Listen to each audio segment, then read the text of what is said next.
It's been said that every quilt tells a story, and it's so true. But I also believe every quilter has a story to tell. I wanted to hear about the people behind these wonderful quilts and thought you'd enjoy hearing about their lives also. Welcome to A Quilter's Life. When Jody Leonardo suggested that I interview Rochelle Rice, I was thrilled. I'd been wanting to connect with Rochelle and her co-host, Leslie Bercher, for a while, but hadn't done it yet. Rochelle and Leslie are the co-hosts of the Inappropriate Quilters podcast, and I guess I had them up on a bit of a pedestal. So when Rochelle told me that she'd been listening to A Quilter's Life, I was in shock. It was so much fun to chat and realize we have such respect for each other. Rochelle teases me at the end that we chatted for many hours. I'm sure we could have, but my interviews don't last that long. Rochelle, thank you for joining us on A Quilter's Life. Thank you for having me. I'm really excited to be here today. Jody told me that she was connected with you, and I was thrilled to hear that. And I was so happy she let you know I was interested in interviewing you.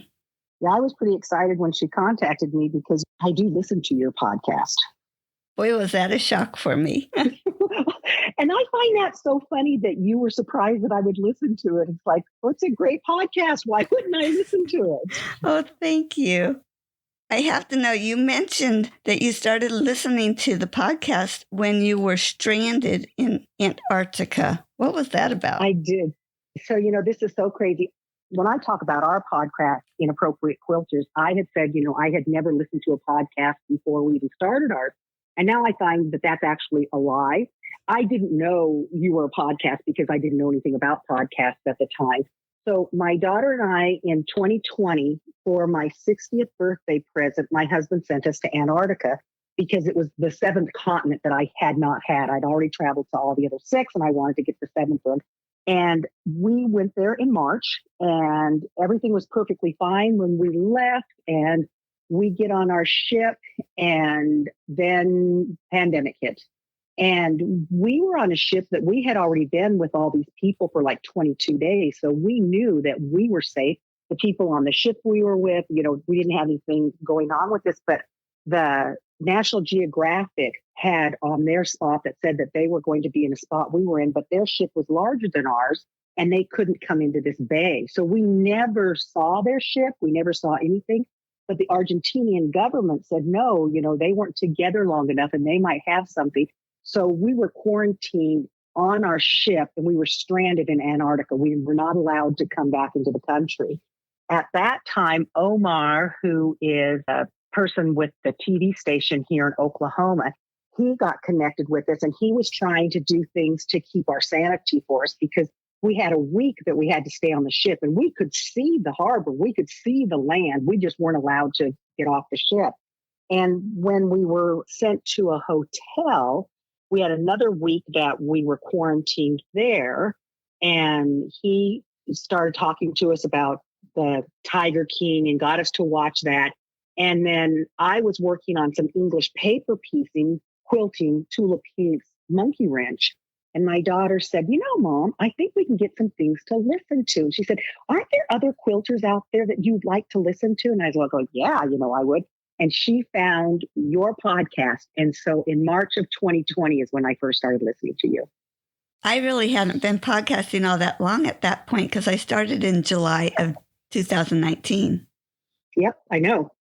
How she found you, I don't know because, I only find podcasts now when people tell me other things. I wouldn't even know what to look for. So I had listened to the podcast, the very first one, because we went back to your husband and that he knows computers. And I'm thinking, oh, wow, he would look at me and think, what a ding dong, because I am not anything with technology at all. I can turn on a sewing machine and that's pretty darn good for me for technology. Well, I am fortunate, even though I should know more about the computers. When I get frustrated, he says, okay, go sew. Go sew. So I get to go to the sewing room when he fixes my computer problem. That's a nice thing to have.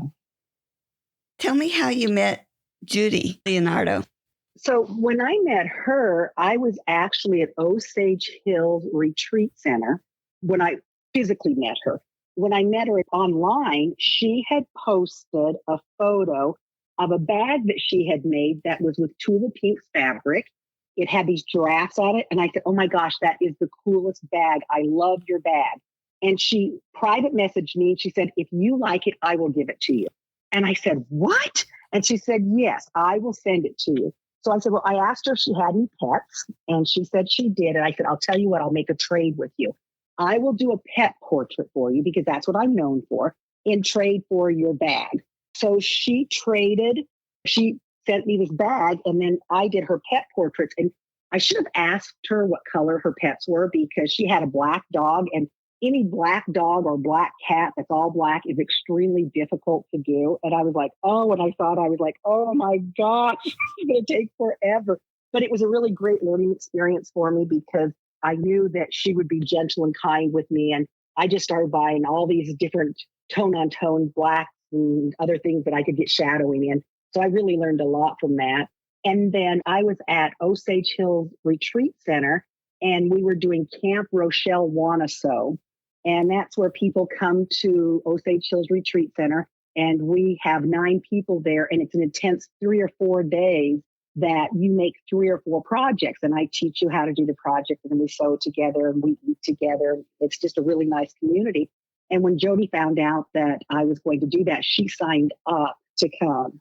And since that time, Melissa, Jody, and I have just become really fast friends. They're both just delightful people. And I'm so happy they're in my life. Oh, how cool. And I'm going to get to interview Melissa here shortly, too. So yeah, next week, she told me. Yeah, but there's going to be someone in between you and her. So it will be 2 weeks, I think, between your episodes. Well, she'll probably talk about me, so I'll get double exposure. Share where you were born and raised. So I was born and raised in Casper, Wyoming. And do you have a special childhood memory? Okay, so I grew up really poor.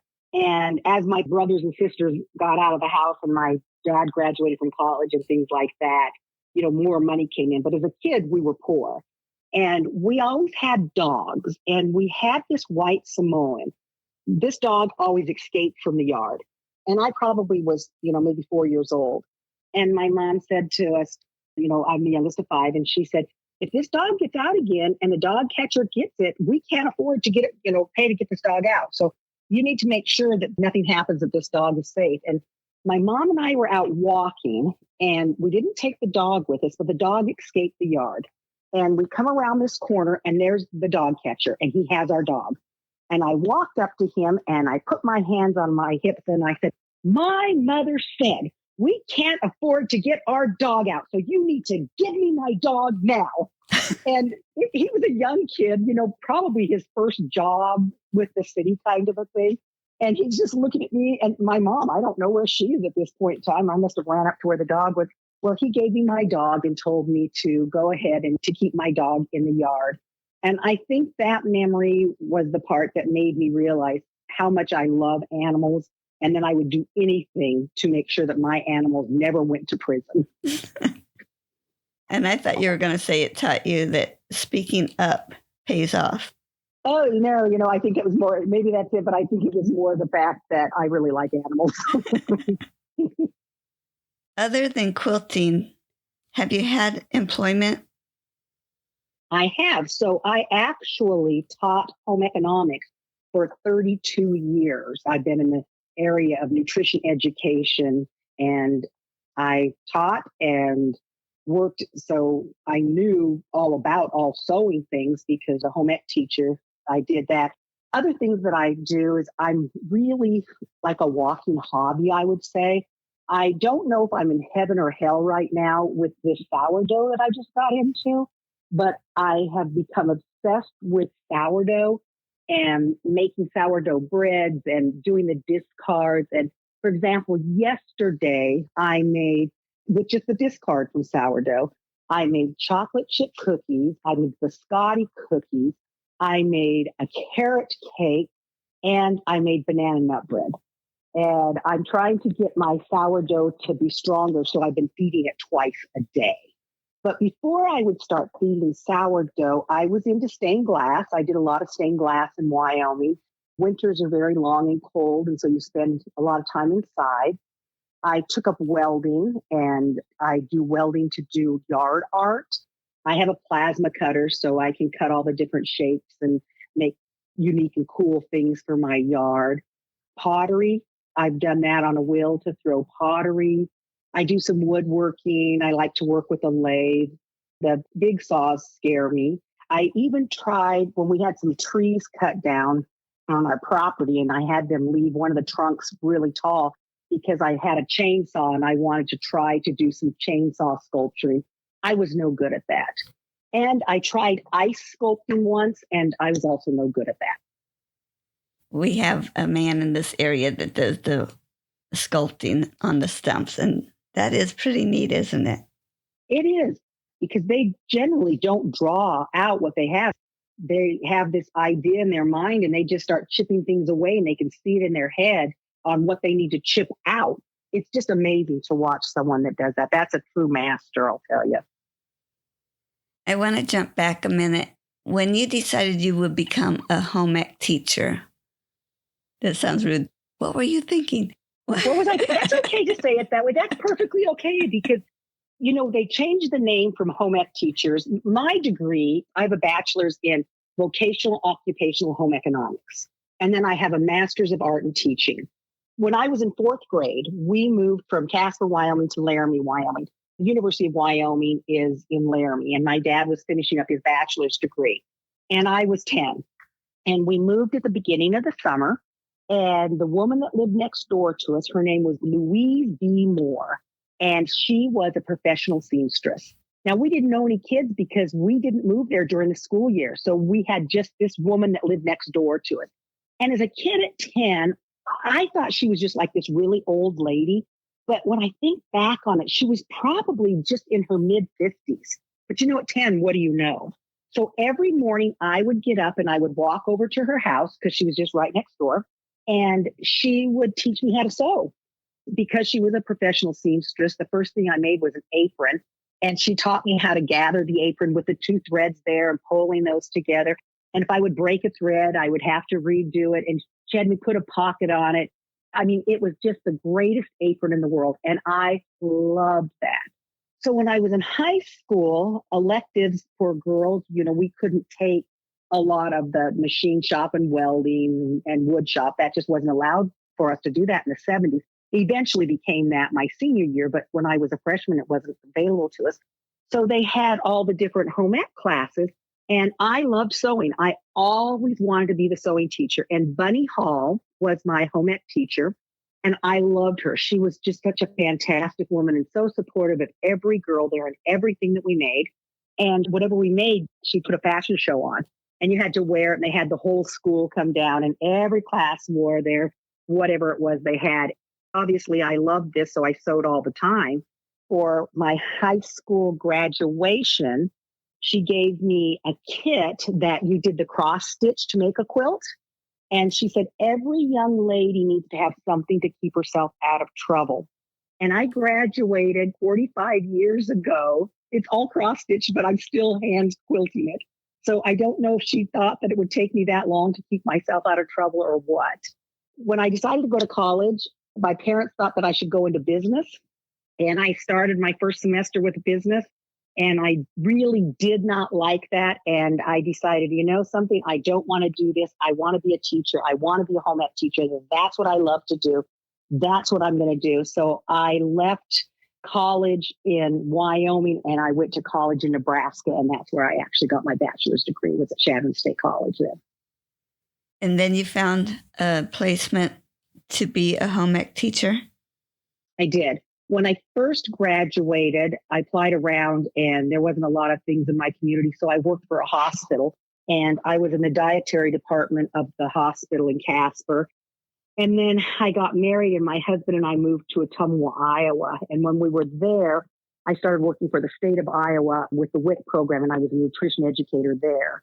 And then I did a lot of other teaching, adult teaching, nutrition teaching. some other kinds of things for adult education. And when we moved back to Wyoming, then I started teaching back then. So finished my career teaching in Wyoming. Wow. I hadn't thought how that degree would also help you get a job in nutrition, but you have to know that stuff to teach it. You do. And the craziest thing about that is I had worked for the program for probably 3.5 years.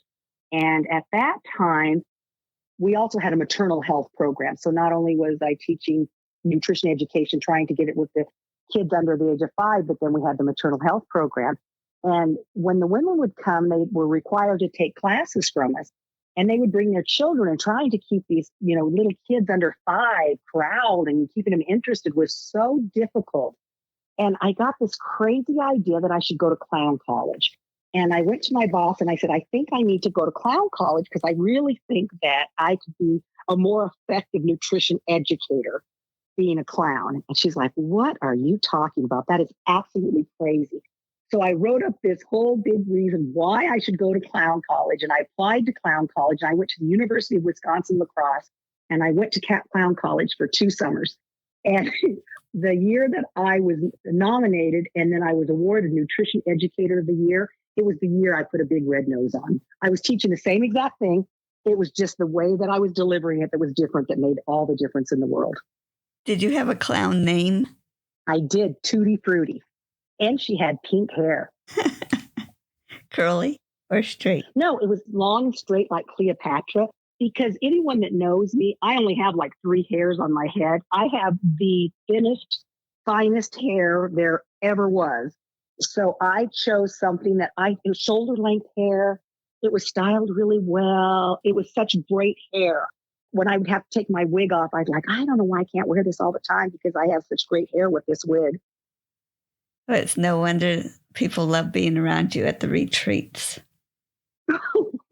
Because you think I wear a wig there? I actually wear a turban at most retreats.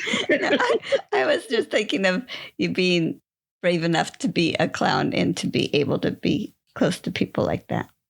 Well, it's easy being a clown. You put makeup on, you change your face completely. No one knows it's you. You wear gloves that, cover your fingers, your fingertips, and you're wearing all this different makeup. The only way they can tell if it's you is by your voice. But I always wore these teeth. And so it changed my tone of my voice, wearing these false teeth over my regular teeth. So if you do me as Tutti Frutti the Clown, and then you would see me as Rochelle Rice, you would be like, they are not the same person. Have fun. Yeah, it really was. Where are you living now, and how did you get there? So I actually live west of Tulsa, Oklahoma. And my husband is an electrical engineer, and he was transferred here with his job. So when we moved here, he moved here August of 2013, and I moved here in December of 2013 because I was still teaching. And we were on a block schedule, so I finished the first semester off so the students would have a continuous teacher, and then second semester, they hired someone else to take my position. And moving here was really the thing that, because I've always quilted, but it really moved me into where I am now with the quilting, having moved to Oklahoma. Rochelle, is there anything else about your family that you wanted to share? I am the youngest of 5, and my mom and dad had 5 kids in 7 years. And my eldest brother and myself, we always call ourselves the bookends. And I would say the 2 of us are the most alike as far as artistic things go. I started really my full career as a quilter full time in my mid-50s. And in his mid-50s, he started a band. And he's a musician, and he has this band, and they go about and do their things. My second brother, Bob, he is the most unlikely person to be the human activist that he is. He feeds the population of Casper, Wyoming. He has this huge garden, and he probably does a couple 1,000 pounds of vegetables every year. And he donates all of these vegetables to the food pantries so people can come in and get food. And then my sister Roxanne, she has this amazing ability She doesn't want to quilt. She doesn't like doing any of the quilting things I do. But she has this amazing ability to be able to place furniture into a house and look at a house and find the potential in a home to make it just really beautiful. And my sister Becky is the one person that has zero talent at all of putting clothing together or putting crafting together. But she is the number one person. If we need anything in the family, she's going to be the one that's going to be there. And I am just so fortunate that the four of them were there before me, and they kind of molded me into who I am. 5 kids in 7 years. Yeah, isn't that crazy? And I'll tell you a story about my mom when she thought she was pregnant with me. And she was just devastated. And they had moved from Casper. They were living in Thermopolis, Wyoming. And my dad was going to try his hand at selling insurance. Well, everybody back in the 50s was trying to sell insurance. And, there was just no money in it. So she went to this little Jewish doctor, and she was so upset. She was just so upset that she was pregnant. She said she was not physically, emotionally, or financially able to have another child. And she's telling him this. And he took her hand and he patted her hand and he said, "Patty, I need to tell you this. Your other children are the cake. And cake is good. But this child, this baby that you're carrying, this one is the frosting on the cake. And it's just going to make your life so much happier. And you're going to find more joy with this child than any of your other children." And I believe to this day, that is probably the reason that I practice the Jewish faith, is because of that man. That's wonderful. Yeah. Kind words. Yeah. I was also laughing at that because I had 5 children in 7 years. Oh, so Woo. I tease that I had some black ears. They're kind of blacked out. I don't remember what happened during that time. We always say those were the years you were in that walking coma.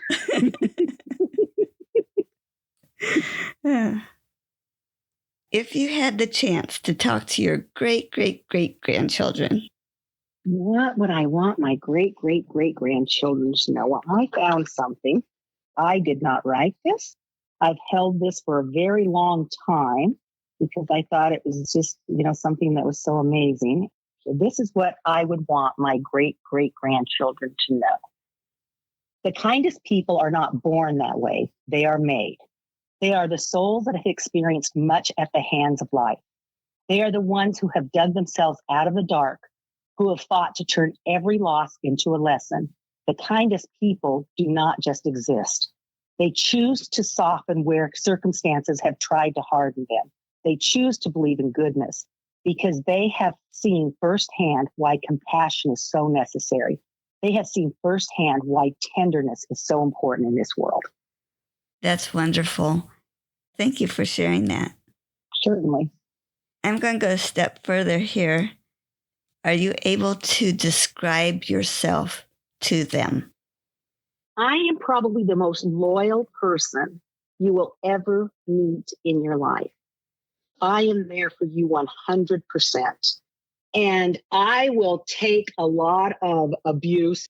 Sounds like a bad word to say, but I will take a lot of hardship from people until I hit my 10. And when I hit my 10, I am just done. I'm not going to be hateful or ugly or mean towards you. I'm just going to be done. I've done everything I can possibly do to keep the friendship, and until it becomes the part where it's a hardship on me and then I'm losing myself. But I would tell my great-grandchildren is I'm loyal to a fault. That's great. Thank you. You're welcome. Other than crafts, do you have other hobbies that you do? I used to do gardening, a lot of gardening. I love flowers. We have a very large property. And when I first moved here, I wasn't as into quilting as I am now. So I spent a lot of times in the mornings. I would get up in the morning and I would garden all the time. And at that time, I was probably gardening maybe 1.5 acres or 2 acres. And then the quilting became just basically my obsession. And I have turned into a fair weather person, and I don't like to sweat anymore. And so quilting is a good thing to stay inside. You don't sweat when you're inside. So I'm kind of giving the gardening up. I also like to finding other hobbies is kind of a hobby of mine. Someone will talk about they're doing something, and I'm looking at something here that I just learned how to do the wool felting. And I made this little fairy garden in a teacup, and I had never done any wool felting. I am a lifetime learner, and I think that hobbies and other things come to me because it's something that I can learn to do, and then I may stop doing it, but I've had that experience of learning how to do something else. Mm-hmm. Do you think any of those hobbies or other crafts show up in your quilting? Oh, absolutely. I love whimsical quilts. I do not enjoy piecing. We were at the Dome Girls retreat, and Jenny showed this quilt that we did, and I think it was like a half twist or something. I don't even remember the name of it, but we had to make 36 blocks that were the same blocks. And I said, I love you so much, Jenny. I am going to finish this and I am going to make this quilt, but I am not going to enjoy this quilt because it's just too much piecing. And I've always joked and said, I only piece enough for the things that I can applique on top of it. And I love to applique. So I would say that when I do some of my other art forms, like let's, for example, the welding, I oftentimes will look at something that a whimsical quilt that I've made that will have a shape that I like. I will take that and I will cut that out with the plasma cutter. And those shapes now become different leaves and different flowers and real whimsical things with that. So I can try it out with fabric, and then I can then take it into doing it with metal or glass. Sometimes my metal things, I'll make something, it'll be after I've cut out, and I'll have a whole sheet that has like the silhouette of all the cutout pieces. And that gives me inspiration to then turn that into a quilt for like a reverse applique. Tell me about who introduced you to quilting. So growing up, the very first quilt that I ever made, my dad, always had guns. Everybody in Wyoming had guns, and they would clean the barrel, and they had these little squares, and they were probably, I don't know, maybe 4-inch blocks, and they were made out of flannel, and they were pink and blue and yellow, green, maybe white. And I would take long running stitches and I would sew those together like a 9-patch. But of course, I didn't know what that was. I was just trying to make blankets for my dolls. And they didn't have anything in them. They were just, a cover for dolls.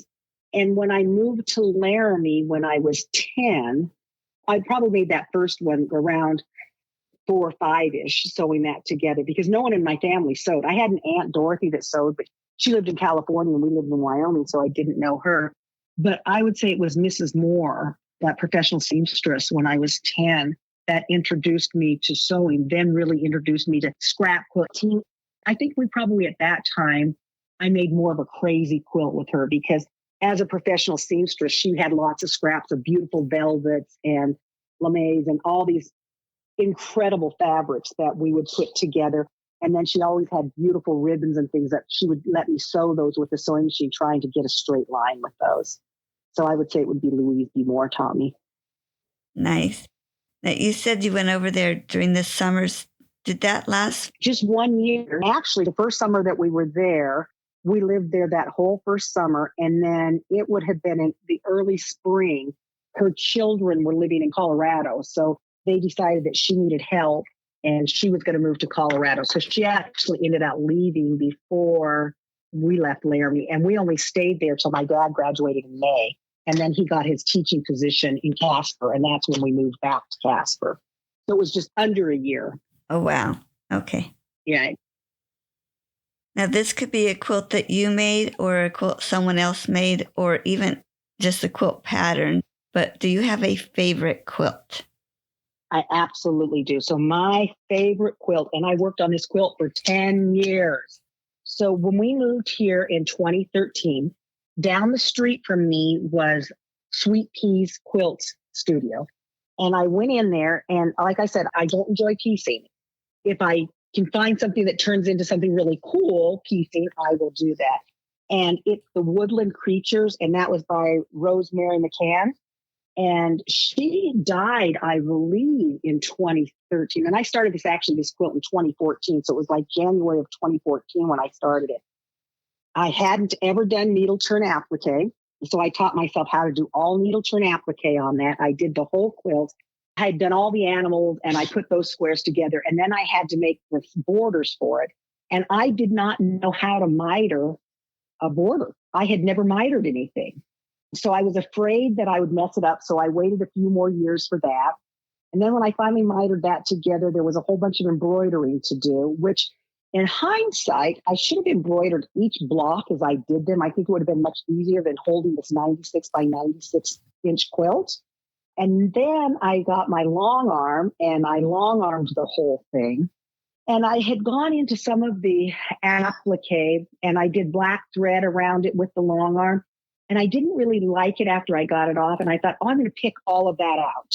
And then one night I woke up and the quilt had probably been sitting around, I don't know, 8 years. And I thought, why would I pick anything out? I can just make another quilt and just leave that in there and just go on with it. So then when Quilt Folk magazine reached out and wanted to feature us in their issue 31 for Oklahoma, I needed to have some quilts to put into that. And I still had not put the binding on it. So I finished that 2 days before they did our photo shoot for us to finish that quilt. But it was 10 years I worked on that quilt. Oh, wow. But I do actually have another new favorite quilt now. John with Art East, his So Place Like Home, The Wizard of Oz. I love The Wizard of Oz. And that is an awful lot of piecing. And I was a machine with that. I loved piecing that quilt so much. And what I realized is because it's so whimsical and it's so fun, I didn't care that I was piecing together 1-inch blocks. It didn't matter to me because I was finishing something and I could see what it was. You know, I finished with Dorothy and then I had the Toto and the fly and the monkey and the lion. It was just, so that I think it's right up there with Woodland Creatures. And that one I did in less than a month. So maybe that's why that's kind of my favorite one now too. Oh, wow. Maybe. You must have really gone to town on that and worked long hours. I was a machine, you know, I would cut one block and I'm a real heavy starcher. I take the Stay Flow starch and I put it into a bucket and I drench my fabric completely. And I have one of those old time wringers that I wring it out and then I dry it and I press it. So my fabric before I cut it is almost like paper. I starch it that heavily. And I would cut one block and I would mark the blocks and I had a table that I would set them down so I knew exactly what piece was what piece. And then I would just go to town and make it. And I would make a block a day on that. Oh, cool. And what's your favorite tool? A light box. I live off of a light box. The thing that I'm most well known for are pet portraits. And pet portraits, to get the colors right, to get the shapes, you're always on a light box. And I have a great big, huge Caterpillar light box. It sits on top of my So Easy table because it's the right height. And I have 3 of them. So when I have my traveling machine that just stays downstairs, I bring its table up here and I'll keep the light box on there. I use the light box. I also paper piece a lot. And so I use the light box for paper piecing. When I'm drawing patterns that I'm making patterns to do mosaics, I use my light box for that. So I can enlarge and I live off of a light box. Wow. How big is your light box? It's a very large one. So it is 26 by 20. Wow. So yeah, it's a very big light box. So you can fit a larger block on that to work on. Right. Because most of the pet portraits that I make, you know, when I'm working on them, they're just about a fat quarter size. And a fat quarter fits perfectly on that so you can see everything that you need. And it's great when I fussy cut a lot of things and I turn it on and off and on and off and on and off. So because sometimes I need to see something and sometimes I don't. So I live off of a light box. Wow. So I wasn't sure when I first heard Jody say that you had made her a pet portrait. I didn't know if that was embroidered or fabric. So it sounds like it's made with fabric. How do you figure out how to cut your pieces? what you do is, or how I do it, because there's probably lots of other ways. And this is what I always tell people when I teach. I will tell you how I do it and what makes sense to me. You can either take my advice and my experience and do it the way I do it, or you can choose to do something that works for you. That's your decision. I start out with whatever photo the pet parent gives me. And I usually ask for, 4 or 5 or 6 or 7 pictures. And then from there, I tell them I will choose the one that I will be able to actually give you a really great image of your pet. And from there, you just start looking at the color of your pets and you're finding your fabrics and you're using your values to decide where you're going to put what. And shapes, you can see the shapes from an animal. You can look around the face. You see a piece that, might be like going at their eye, and say it's 2 inches. The eye is going to be 2 inches. And there's a heart shape that comes around the back of it. And you just start putting your colors together and hoping and praying that you get the right things to look together. And again, that's where the light box comes in. And our cell phones, taking pictures with our cell phones, because a lot of times working right directly on the pet portrait, when you're sitting there, you can't tell that you don't have the correct value. But you take the picture with your phone and you look at it with your phone, and then you can say, oh, that's off. I need to change that. So do you use the black and white sometimes to see the value there? I do, absolutely.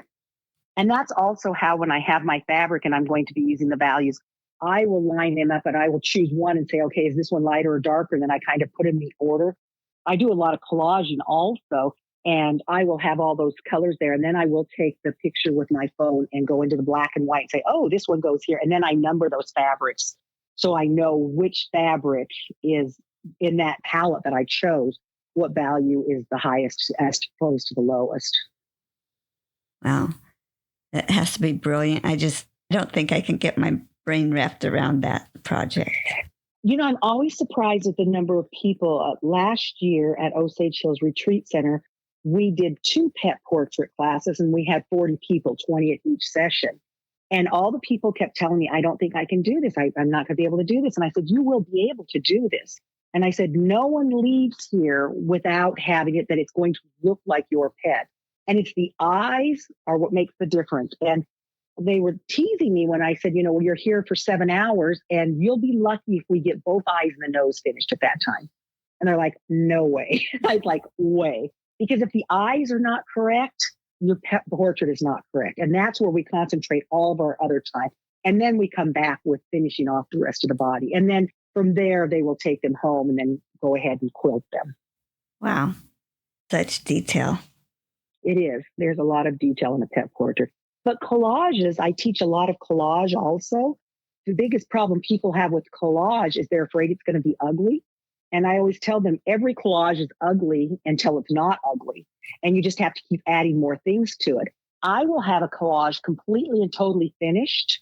I will have it quilted. I will have the binding on it. It will have everything done on it. And I'll go someplace and I'll find something else that I think will work in that collage. And I will come back and add it to it and restitch around it and re-add it to it. So collages that I started 10 years ago, I may still be adding things to them now, even though other people would think they're completely finished. I'm going to add something else to it because I think it'll enhance it. Huh. That's the beauty of owning a long arm and not being afraid to stitch other things over things. So I'm curious, when you're out at a quilt shop or something and you see a fabric, does one of your collages come to mind? Oftentimes, yes. So I teach a lot in Hawaii, and Hawaii has all the feral chickens. And I was there and I was looking at some fabric and it had all these volcanoes, and I'm turning the fabric upside down and I'm doing all this stuff. And my daughter's with me. She said, what are you doing? I said, I think if I use this part of the volcano, instead of it blowing up in the sky, if I turn it upside down, I can use it on the neck and the feet of this chicken, this really fancy chicken. And she's looking at me like, I don't think so. And we get back to our condo that night and I cut it up and she goes, okay, you did know what you were talking about. So I look at fabric by the shapes. I did another chicken that I did all these hot chili peppers because I needed the tail feathers. And the chili peppers were the shape that I needed. And they curved. And so I used all these chili peppers in there. So it's just kind of a fun thing to look at fabric and see how else you can use it rather than what it was intended to be used for. That's fun. With all the steps, do you have a favorite step of the quilting process? Finding fabric. That is my favorite. When Art East, when I was working on the So Place Like Home, they had actually, and I looked at their photo of it, and John had Dorothy's shoes in a gray. And I'm thinking, he's using motif, he's using all colors. And I'm thinking, okay, they're probably doing this because 10 years from now, you might not be able to find this. But I kept thinking, why didn't he do Dorothy's shoes ruby? What was he thinking? So I, of course, did my shoes ruby red shoes because that's what we all know in Wizard of Oz, the movie, that Dorothy had ruby red shoes. In the book that was originally written, she didn't. Hollywood was the one that changed the shoes to the ruby red. So John was true to the pattern itself by giving her the shoes that were not ruby. Interesting. Share your worst quilting experience. Oh, Lord. There's been a couple of them. So I had a customer from Texas, and she will send me a dozen quilt tops at a time. Generally, she does not care when she gets them. Wherever it's working, if you have a slow week, you want to get them in there, fine, that's great. And she doesn't care what patterns I do a design. She said, you're the expert, you do it, you figure this out. And if she needs a quilt top done by a certain time, she will put on there what she wants with it. So she had a quilt, and it was one that she said she needed done, and it was very, very dark. The background was black, and there were dark grays and all of this. So I thought, oh my gosh, the best thing to do with this is going to be going with black thread. And it was a big quilt. And I get the whole quilt finished. And I think the quilt was probably, I don't know, maybe 65 by 90, which, doesn't sound like a big quilt, but it's a big quilt when all of a sudden I reread the note. And she said, I want this done with white thread. Oh, no. And I had done it all in black. And she needed it by a certain day. So I picked out every piece of thread out of that quilt. So taking out stitching, first of all, taking out stitching on a long arm was difficult anyway, but black on black, and even the backing was black and the batting was black. It was not a happy time. That was probably the biggest disaster I've had. And it was quilted beautifully. So then after I told her the story about it, she said, I probably would have kept it okay that way. And I was like, I probably should have told you, but I didn't read the notes. So. And how did it turn out when you quilted it with white? So I actually preferred the white on it because there was so much dark with it. And the white actually kind of toned down that dark. So the white was probably, I would have never chose to do it because everything else was so dark. But her vision in there was absolutely the right way to do it. That's so neat. It worked out that way then. And it was actually because I'd already saved the pattern, because it was computerized. So when I, taking everything out of there, I was actually able to put it back, and it stitched over the same exact spots that I had done it with the black thread. So you wouldn't even know that there was another puncture of a hole there. Huh. Why do you continue to quilt when you could do anything else in the world? Because I think that quilting is the one thing that puts me at most peace. While I'm quilting, my mind is talking to itself, which, it does. It's like, oh, I like this or I like that. But it's just one of those things that everything about it, I just know that there's going to be something wonderful. And if I'm making it for a specific person, I'm visualizing that person while I'm making it. And I'm basically praying over this quilt for them to have a good long life and to find joy and peace. And it just really brings me closer to the person that I'm making it for. Now, if I'm making a quilt that I don't have any idea who it's for, again, I'm going over this quilt and I'm asking this quilt to give this person comfort that has it, to help them find the joy that they need, to any sorrows that they have, that it will wrap them up there and keep them safe. And so I think quilting is a very spiritual thing for me. Mm-hmm.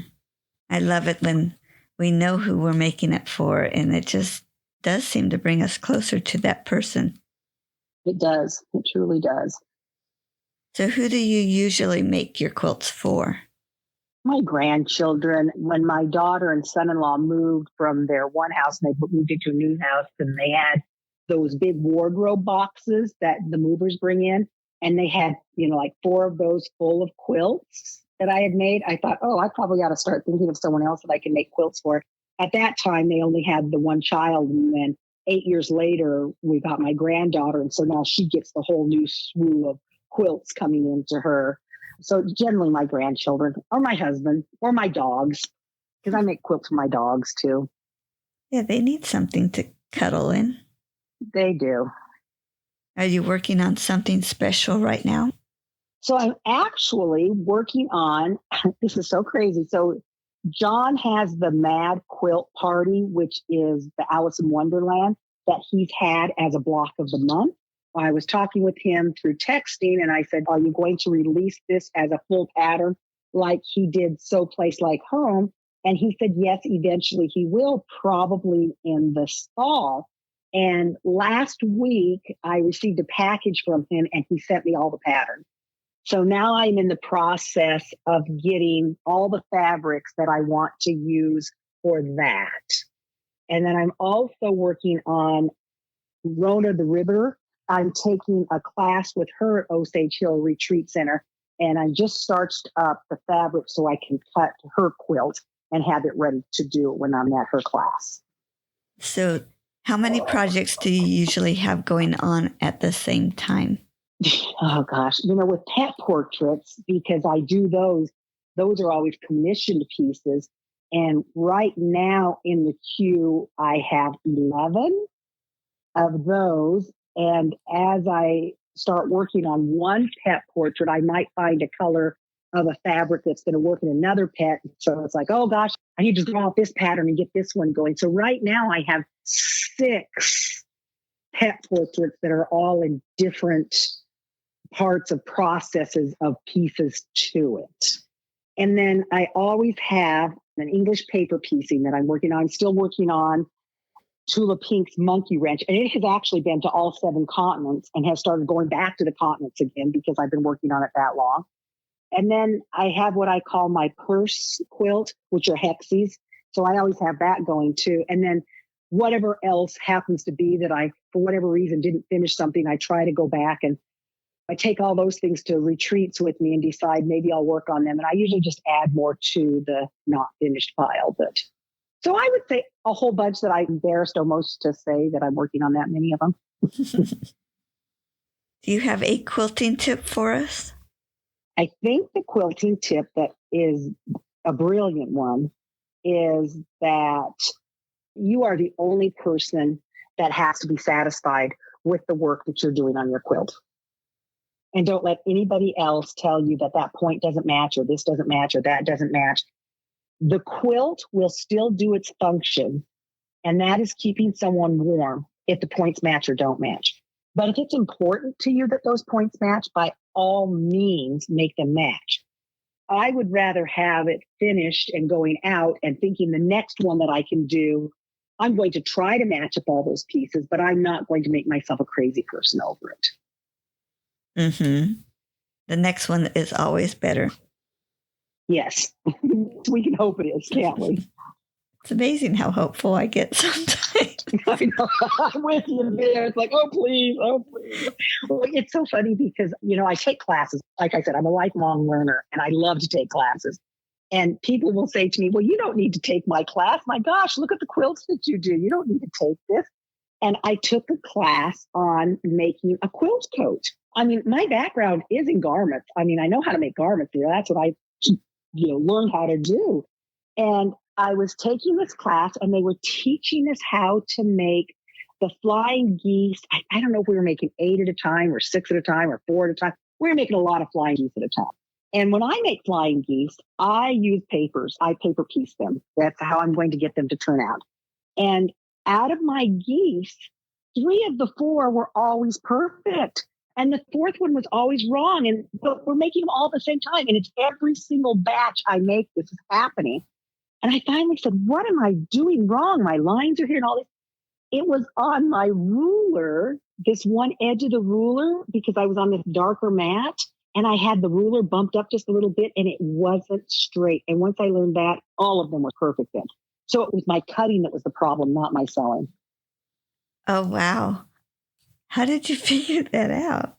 Andrea, the woman that was teaching the class, I was showing her this and I said, Andrea, what am I going to do? And she said, well, first of all, we're not going to worry about that because when we put the coat together and it's quilted, no one is ever going to notice that that's off just that little bit. And, she's right. You don't notice that. And so I said, I just don't understand why it's always happening. She said, well, let's see what you're doing. So I set it down and she goes, oh, do you see that? And it was up just like a 16th of an inch, but it made enough difference that it took that 1 point off from there that never worked. Wow. But now I know, now I understand this. So I have better lighting. So when I'm cutting, I am now cutting on my light box so I can see those lines and I can see where my ruler is. So tell us about how you went from having quilting as a hobby, and I believe it became a business for you, or is it still kind of a hobby? It is not a hobby. It is actually a business. I was never interested in getting a long arm. It didn't make any sense to me at all. When I first started quilting, I hand pieced everything. And then what was it in the 80s when we started getting rotary cutters, and I started using rotary cutters, and then I started piecing by machine. In Wyoming, I hand quilted everything. Like I said, we have real long winters. And when I moved to Oklahoma, I found someone that was a long armer, and she long armed for me. And it did not make sense to me to spend $40,000 on a machine when I could pay this other woman $100 to do something for me. That's 40,000 quilts. That's a lot of quilts that someone else can do. And I had another friend of mine that had a long arm. I used to trade her that I would hand stitch her bindings for her while I would sit there and do that while she was long arming for me. And one day she had some quilts that we had some other friends that had quilts that were doing this with her. And my other friend was also hand binding for her, but she didn't sit there at her house while she was hand binding. She would take them home. And they told her it was going to be $100. And she was telling me this. I was like, oh my gosh. It made me so mad that they did this. I came home and I told my husband I'm buying a long arm. And he said, why? So I explained the story. He said, okay. So I bought a long arm. I never intended that I was going to long arm for anybody else. It was just going to be for me. And then everybody would come to me and say, hey, I got this quilt if you want to practice on it.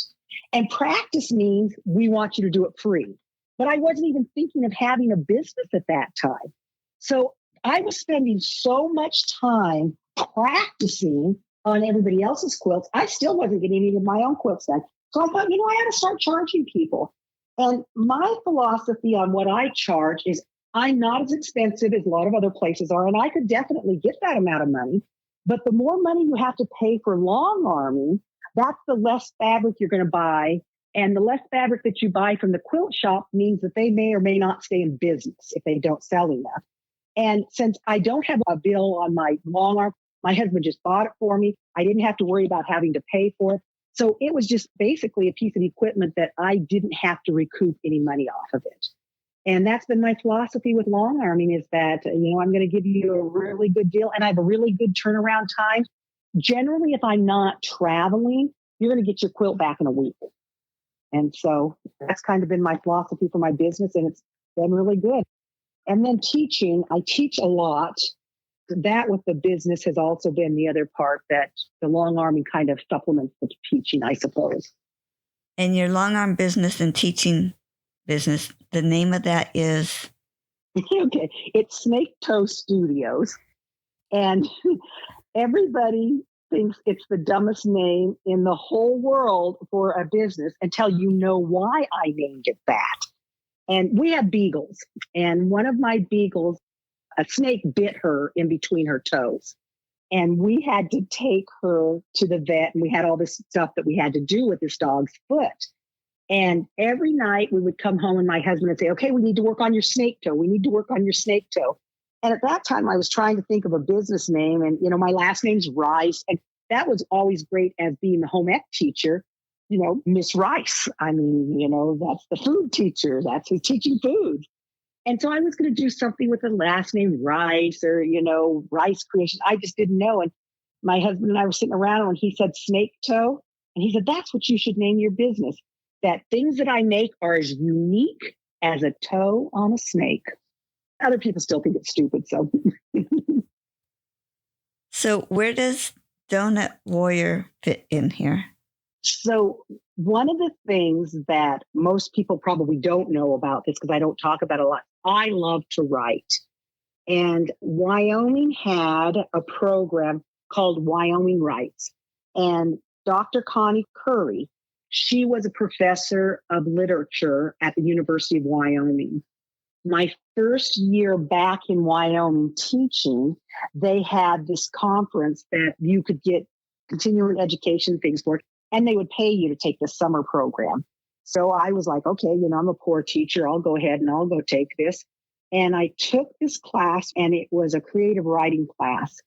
And we were in Saratoga, Wyoming, and we were at this old hotel, and there was a train that went by, and every half hour, this train would toot its horn all night long. So I wasn't sleeping, and I was just kind of like a crazed woman. And after about the fourth night of not really sleeping, because every half hour you're being awoken, I went into this little gas station, and there were these 5 kids. And I watched these 5 kids, what they did. And it reminded me of my siblings. And I started writing this series called The Donut Warriors.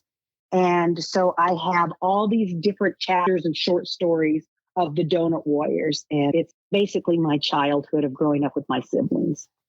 Oh, how neat. And you have a podcast. No, we do. My friend Leslie and I have the Inappropriate Quilters. How did you come up with Inappropriate Quilters? We actually did not name ourselves. Angela Walters named us. Quilting is my therapy. In 2020, I was at Quilt Festival in Market. And of course, if you remember, Market was canceled, and they just had Quilt Festival. And Angela and I were standing there talking, and she had said that she was going to be doing this thimble therapy in California. I said, are there any openings? She said, I don't know. So I went ahead and signed up for it. And then, of course, I leave for Antarctica, and I come back from Antarctica, and they canceled it. They rescheduled it 4 different times. So I was still going to it. And Leslie sent out a message into our group thing. And she said, hey, look what I gave myself for Christmas, where I'm going. And I said, oh my gosh, Leslie, that's so funny that you're doing that, because I signed up for this in 2020.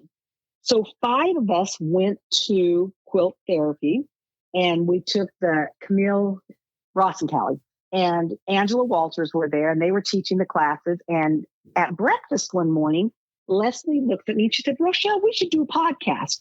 Now, keep in mind, I told you, I did not know how to find a podcast. I didn't think I'd ever listened to one, but my daughter told me, I was listening to yours. But I said, okay. And she said, are you serious? And I said, yeah. And I said, well, what do we need? And she said, oh, we need some equipment. And so I said, well, find out what we need. And she came back and she said, oh my gosh, it's so expensive. We just can't do this. And I said, well, how much is it? I said, is it under $5,000? She said, yeah. I said, it's not a problem. And I said, there's only 2 things you need for a podcast. You need money and you need followers. And I had the money and she had the followers. So that's how we started our podcast. And we were trying to come up with a name, and we were sitting at breakfast, and Angela gets up from the table and she turns around. She goes, I know what you guys should name yourselves. And we said, what's that? And she said, Inappropriate Quilters. And we said, can we use that name? And she said, absolutely. And I said, Angela, on our 100th episode, you can be on our podcast. She said, why would you make me wait that long? So that's how we got her name. I bet you're glad you made her wait. We didn't make her wait. Actually, it was funny because there's this competition between Jenny Doan and Angela Walters on which one we're better friends with. Who do we love more? And I always tease them and say, I love the one that I'm with at the time. They're close to each other, within 35 miles of each other. So Jenny has been on our show twice, and Angela's been on our show twice. And we thought we were going to get Angela on the 100th episode, but she didn't. I think it was 102 or 103. She said, I don't care as long as Jenny wasn't the 100. And I said, no, she wasn't. She was either 102 and then you were 103, or she was 101. But no, neither of you guys made that. We didn't get that cut in there that way with it. It has been fun to listen. Yeah, we're really excited that the Quilt Walk is June. And I probably will have the date wrong. It's probably like June 8th. I don't know. It's the first Saturday in June. We're doing the Quilt Walk with them. And Jenny is actually doing her trunk show. And so we're going to do a live during the time. And then later that afternoon, we will actually have both Jenny and Angela on with us at the same time. All 4 of us are just so excited we can't see straight. That's so exciting. I'm going to be anxious to hear that. Yeah, it'll be a great one. I'll be watching for it. That's right. How did you meet Leslie? At a quilt retreat. I always say that she didn't like me. She said, it's not that I didn't like you. She always said, you're just a lot to take on. So now I'm changing it that she was not very fond of me. Leslie is very organized. I am chaos, and I have organized chaos. So at this retreat, she was right on the row behind me. Our chairs could back up into each other in the aisles if we went far enough. And I was working on string quilts. And so I had buckets of scraps, and I'm pulling out scraps. And I mean, it looked like I have just exploded confetti all over everything. And she's so tidy, and she just keeps looking over at this. And I'm loud, and I talk fast, and, I'm kind of nutso, and I don't stay at my machine. I walk around, I hide buttons on people, I give them flamingos, I do all this, bizarre stuff. They had a chicken that was their mascot, and someone took their chicken, and they just knew it was me. And it was not. I had nothing to do with it. I was out doing whatever someplace else. So Leslie decides that she's going to take my pedal for my sewing machine so I can sew. She's going to take that. She's going to teach me a lesson, right? And I go over and I can't find my pedal. And I'm like, oh, that's okay. I'll go to bed. And she didn't know at that time that I go to bed at 7:30. So while she thought she was getting me, she didn't get me at all. I went to bed. She's like, oh, man. And I think just more things being around one another, we just have really discovered that we really enjoy each other. And we've just become great friends since. Quilting friends are the best. They are, aren't they? And what's so great about quilting friends is that you don't even think that you have quilting friends, that they're going to become friends at retreats. Like Angela Hardy, I always call her Ninja Angela. She was at this last retreat. We did the Doan Girls retreat in April, and then we immediately went to Angela Walter's retreat. So we had back-to-back retreats. And she had done the same thing, and she was sitting by me, and I'd be like looking for something, and next thing I know, she's got the scissors I need. She's got this, and anything I needed, even though I would have this stuff, she already anticipated what I needed and handed it to me. And she's become just this great friend. Oh, cool. So much fun. And, my very first retreat that I went to, I had never been to a quilting retreat until I moved to Oklahoma. And Carol Hanlon, she owns Happy Crafters in Osawatomie, Kansas. And she was at some craft show or something. And she was there, and I got talking with her. And she was talking about a quilt retreat. She said to me that I should come to it. And I said, oh, tell me more about it. And she has hers at a church camp.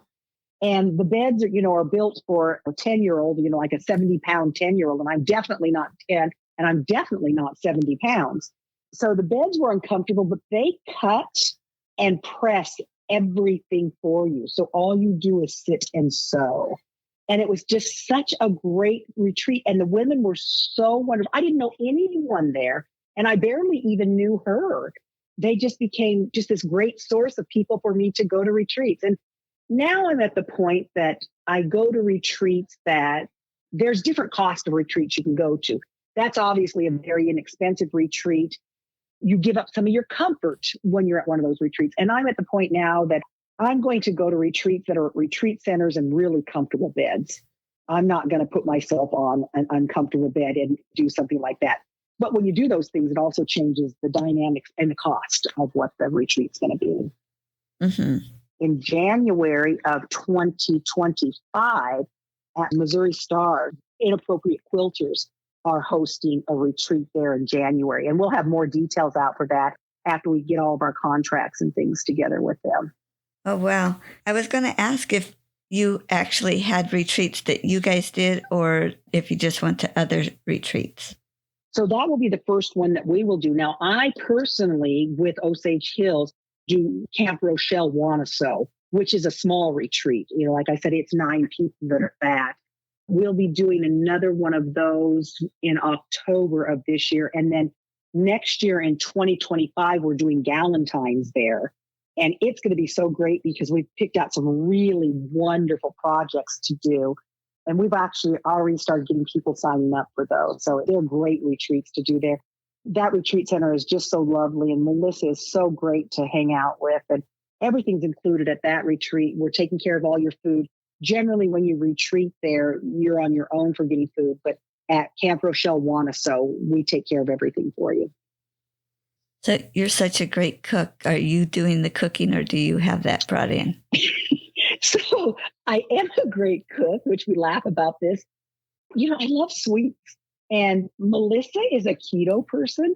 And so she'll make all these really great keto things, and I bring in all the sweets. Is there anything else about your podcast or your quilt businesses that you want to share?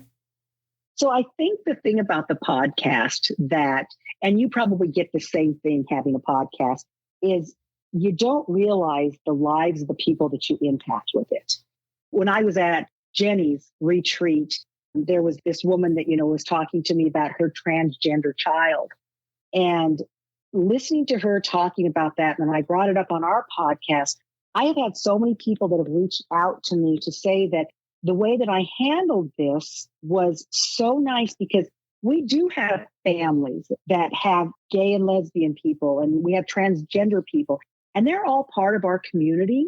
And we want to embrace them as part of our community, no matter what we think one way or the other, because they are people that can give us so much, and we can learn from them and they can learn from us. And I think that our podcast, because it's raw with us, the things we talk about, my brokenness of the things in my life that have been so hard for me, to be able to turn around from the other side and talk about those things with people. And in turn, they talk to us about things with them that, oh my gosh, you had a fire, I had a fire. How did you handle this? And I think it just opens us up to the experience of getting to know other people besides them getting to know us, because the amount of people that reach out to us on how we're touching them, it just blows my mind. Like I was surprised when you were excited that I was going to be on here. I was like, really? You're excited about that? It's just me.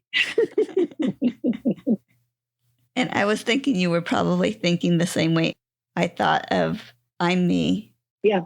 It's kind of funny, isn't that? Yeah.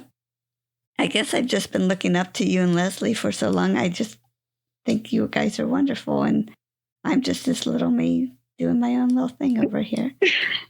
And, we feel the same way about it. It's funny when we sit together at things, because people say, well, do you guys have a script? And I said, no, I have a notebook. I do all of our research. And sometimes I research something wrong and then I have to apologize or whatever. But we don't script anything. We have no idea what we're going to talk about. And we might have one or two things that we want to talk about, and we may or may not get to them. Sitting with us at a retreat is exactly like it is us on the podcast. It's exactly how things go with us. It might go from one thing and then all of a sudden we're talking about something else totally different. The really interesting thing, and this is when I realized how much I enjoy Leslie, is when Quilt Folk was taking our photos and they wanted to do it at Inappropriate Quilters. And they said, we'd like to see you guys setting up with your podcast equipment. Because, we use the big headphones and we have the big mics and all this. So we was like, okay, and we want you to record a podcast and we wanted 2 photographs of this. And we said, okay. And we sit down and I look over at Leslie and I get this huge grin on my face. And I thought, that is how we start every single podcast. I look at her and I think, oh my God, we are going to be bringing joy to people today. It's funny. For the longest time, I had put on a piece of paper and we put it up on the wall. Did you remember watching the show Fantasy Island? Yes. And the saying, smiles, everyone smiles. So I printed that out and stuck it on our wall so that when we go to podcast, we know, look up there, it makes us grin. Yeah, yeah. People can hear that smile in your voice. They can. And, I was raised, we just didn't cry in my household. If you want something to cry, I'll give you something to cry about, is basically, what they said in the 50s to you. And so for me to have emotions, when my dad died, my daughter and I were just talking about this today. We were there at the funeral, and I can just imagine the people sitting there at the church watching us, that none of us sang. We all just sat there. There was not a tear from any of us. Not even my mom, who's been married to the man for almost 73 years. And we were just there. And emotions were one of those things that you could show joy, but you didn't show sorrow. And I think for me on the podcast, one of the biggest things that I've learned with it is that there are times that we're talking and I get myself so choked up, I have to stop and give myself a minute because that's not something I'm comfortable with people knowing that and being out of control because I don't ever like being out of control. But I think the podcast has given me the ability to say, it's okay to show emotions to someone. That's perfectly okay. If I'm sad or something has me emotional, I'm okay with being able to show that. The other thing the podcast has taught me is I don't like to be touched. I do not like to be touched at all. And people hug me all the time. And I've learned that if someone hugs me, I pull back, that doesn't give them a good experience. So I have learned that when someone's there and they're excited to see me, that if I go in for the hug, then I can step back and it's a good experience because I'm stopping the hug because I initiated it. Because the initiator of the hug is the one that gets to stop the hug. And so I'm learning to be able to be touched, and it's okay to be touched, and it's fine, and no harm is going to come from me. And it's not nearly as uncomfortable as it used to be. These things really help us to grow. I am surprised at how much I've grown doing this podcast. Yes. And you get a thick skin, don't you? Not quite there yet. Sometimes I read these things and I'm thinking, what? That's not what I meant. And then I have to do an apology for something. And I always try to look at both sides because I've always said you can only see your life through your own lenses. And you don't know what someone else is seeing from that. I mean, I grew up, like I said, with 4 brothers and sisters, and we'll talk about things that happened in our family. And I'll be like, that's not what happened, but that's how I saw it happen. It's not how my siblings saw it happen. And we were all in the same room. Yeah. So it's just your own lens on how you see something. Yeah. Great perspectives. Yeah. Rochelle, thank you. Thank you so much. This was so much fun to hear your story and have you on A Quilter's Life.